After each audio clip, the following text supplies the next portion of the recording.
Assalamualaikum warahmatullahi wabarakatuh. Halo semuanya, perkenalkan nama saya Anil Faisya dengan NIM 811423143 dengan mata kuliah kewarganegaraan dengan dosen pengampu Pak Roni Lukum SPD MSc. Ini saya akan membahas mengenai Undang-Undang Dasar 1945 sebagai konstitusi negara. Undang-Undang Dasar Negara Republik Indonesia tahun 1945 adalah konstitusi tertulis negara Indonesia yang berfungsi sebagai hukum dasar atau hukum tertinggi di negara ini. Ada juga peran penting Undang-Undang Dasar 1945. Yang pertama adalah landasan hukum negara, kedua ada pedoman penyelenggaraan negara, ketiga ada sumber hukum tertulis, dan keempat penjaga kedaulatan rakyat. Dan ada juga ciri-ciri Undang-Undang Dasar 1945. Yang pertama ada singkat dan jelas. UUD 1945 tergolong konstitusi yang singkat dan jelas, berisi 4 bab, 37 pasal, 4 batang tubuh, dan 69 ayat. Yang kedua ada fleksibel. UUD 1945 bersifat fleksibel dan dapat diubah sesuai dengan kebutuhan bangsa dan perkembangan zaman. Yang ketiga itu ada supremasi hukum.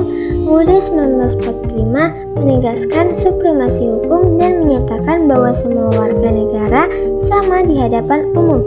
Dan yang keempat ada sistem pemerintah. UUD 1945 menerapkan sistem pemerintah presidensial dengan presiden sebagai kepala negara dan kepala pemerintah. Perubahan Undang-Undang Dasar 1945. UUD 1945 telah mengalami beberapa kali perubahan sejak disahkan pada tahun 1945. Amandemen terakhir dilakukan pada tahun 2002 dengan mengubah 14 pasal dan 2 batang tubuh UUD 1945. Tujuan amandemen UUD 1945 adalah untuk memperkuat demokrasi, melindungi hak asasi manusia, dan memperjelas peran negara dalam membangun bangsa.